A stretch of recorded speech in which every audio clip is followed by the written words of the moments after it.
잘 모르는 무지한 대중과 그리고 여의도 문법에 사로잡힌 정치인들 때문에 본인이 박해받고 있는 거예요. 국민들이 다시 반성을 해야 되네요. 국민들이 반성을 그렇죠. 해야 지금 본인 생각 사실은 속은 그거야. 본인은 세인트야, 세인트. 네. 세인트윤. 맞아요. 성이야. 성직. 그러니까 네. 저는 이 구조를 보면 예. 결론이 나와요. 윤 바오로. 그러니까 객관화가 안 되면 남 탓을 해요. 그러면 남 예. 탓을 하다 보면 원인을 찾을 수가 없어. 내가 뭘 잘못했는지. 예. 그러면 원인을 못 찾으면 안 고쳐져요. 그러면 안 고쳐지면은 그 사람 어떻게 돼요? 성장이나 어떤 희망이 내일이 없잖아요. 그렇습니다. 그럼 어떻게 되냐면 포기를 하게 돼요. 갖다 버리죠. 네. 친구가 사라집니다. 그렇죠. 그냥 국민들이 윤석열 대통령을 바라보는 거는 이런 과정들을 보는 겁니다. 객관화가 안 돼서 결국에는 국민들이 포기하게 되는 그 수준까지 가는데 그럼에도 불구하고 많은 대로 본인은 고고한 성직자 같은 마음으로 이 대한민국을 위해서 난 잘하고 있다. 지금 그런 마음. 그런 마음으로 지금 사로잡혀 네. 있는 거예요. 그만두시고 그냥 신학대를 가시면 안 됩니까?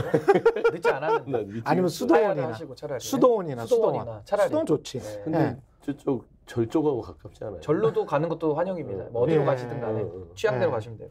암자도 괜찮고요. 아유 진짜 예. 뭐 이렇게 저희가 뭐 외국도 괜찮습니다.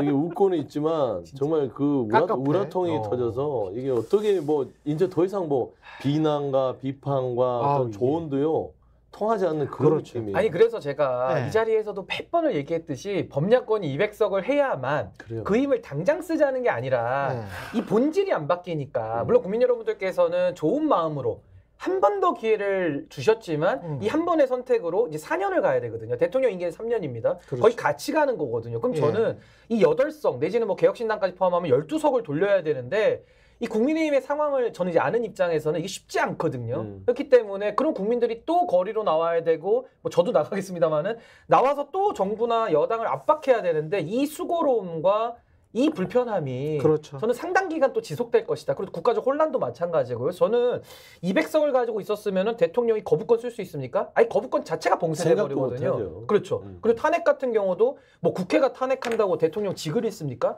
헌법재판소라고 하는 판단해주죠. 거기서 법률적 판단을 또 하는 거거든요. 그래서 저는 이번만큼은 법약권이 200석을 해야 이 안전장치를 가지고 이 정말로 비상식적이고 성찰이라고는 아무것도 할 수가 없는 이 무능한 정부를 그나마 통제할 수 있는 힘이 생긴다. 국민들에게. 국민들의 수고를 덜 수 있다. 저는 이런 차원에서 접근했던 건데 매우 아쉽게 저는 생각합니다. 어떤 측면에서는 유능한 게 192석하고 본인들이 200석 오고는 막았으니까 그러자마자 최상병 특검과 관련해서 바로 이게 태세 전환을 하네요. 보니까 공수처에 나 좀 빨리 좀 수사해 달라. 그다음에 원래부터 비아폰으로 그렇게 통화하면서 전부 다 막아놓고 이게 지금 다 도망치고 있네. 최상병 특검과 관련한 모든 다른 논리들 뭐 이거 수사 결과를 좀 더 지켜보자.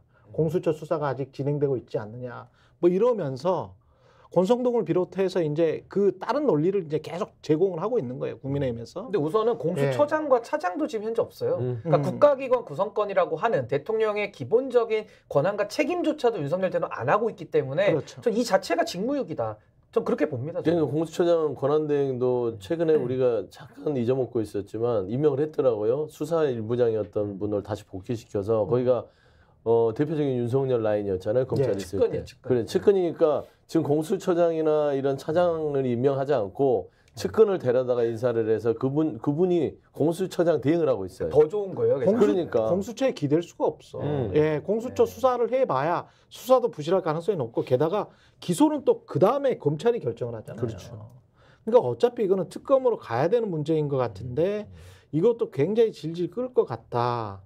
와, 이런 것 때문에 지금 저는 너무 아쉬운 거예요. 이게 8석이 생각을 해보니까 매우 뼈 아프죠. 이건 사건의 사실. 전개가. 저는 이 정도 되면은 예. 아까도 말씀드렸지만 이 객관화 못하는 대통령이 계속 고집을 부린다면 결국에는 포기를 하는데 국민도 포기하지만 설마 108석의 국민의힘 의원들 중에 그래도 양심이 있거나 나라를 걱정하거나 국민을 걱정한다면 한 10명 정도는 뛰쳐나와야 되는 거 아니에요? 라는 생각이 들더라고요. 그렇죠. 그러니까 나와서 이렇게 나라를 둘 수 없다. 이게 꼭 탄핵의 과정에서의 표를 모으는 건 아니지만 이대로 국민의힘 가면 국민의힘 이게 무슨 그래도 전통 보수 정당이 이거 뭡니까?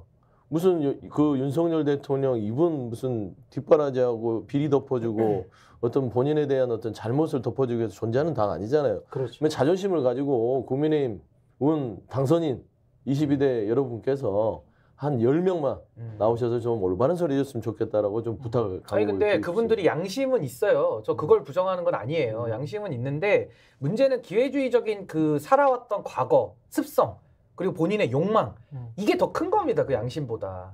그렇기 때문에 안 바뀐다라는 게 저는 저의 그 본질을 보자는 그 시각적인 차원에서 말씀을 드리는 거고, 물론 뭐 영원히 버틸 수는 없죠. 뭐 지지율이 더 빠지거나 그렇죠. 뭐 국민적인 압박이 있으면은 당연히 바뀔 수 있는데 그 과정이 얼마나 국민들께서 지금 경제도 어렵고 삶도 팍팍하고 힘든데 지금 이 정권까지 국민들 손에서 또 정리해야 되는 거예요. 그래서 잼버리도 보시면 아시지만은 정부가 사고치고 국제적 망신당하고 국민들이 가가지고 질서 잡고 자원봉사하고 이러면 수습하거든요. 예. 이걸 또 해야 된다라는 것이 전 너무 뼈 아프다라는 생각이 좀 대한민국 듭니다. 국민이 무슨 죄예요? 근데 국민은 자꾸. 위대하시기 때문에 전 정리하실 거라고 봅니다. 저는.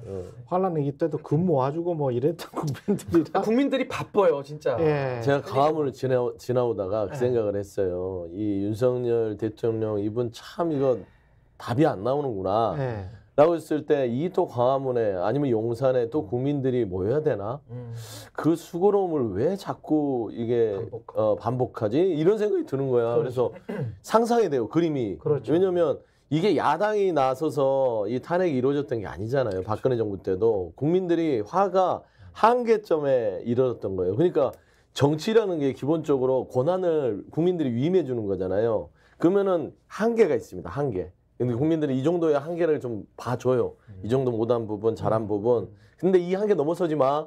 라고 그 임계점을 가지고 있는데 제가 봐서는 윤석열 이 정권 총선 이후에 지금 하는 태도를 보면 국민들의 한계점을 한참 넘어서고 있다는 측면에서 저는 뭐 올해 안에 한번 국민들께서 한번 화가 팍 터지실 것 같지 않나 싶어요. 지지율이 지금 20%대를 기록했다는 여론조사 결과가 나왔고요. 네네. 이게 MBS죠. 예. 그 전에 또 리얼미터도 굉장히 많이 떨어졌던데. 오늘 또 갤럽 나오고. 그 토마토도 예. 굉장히 떨어진 걸로 나오더라고요. 예.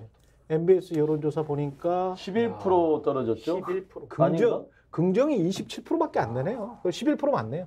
11%포인트 떨어졌고 부정이 55에서 64로 9%포인트 늘었습니다. 90일이면 20%가 예. 이제 변동했다면 저 정도면은 이제 주식 시장에서 따지면 이제 서킷 브레이크나 예. 사이드카가 발동해야 자체 되죠. 발동되는 수준이면 그렇죠. 일단 매매 정지거든요. 예. 그러면은 이제 일단 국정을 정지하라는 소리예요.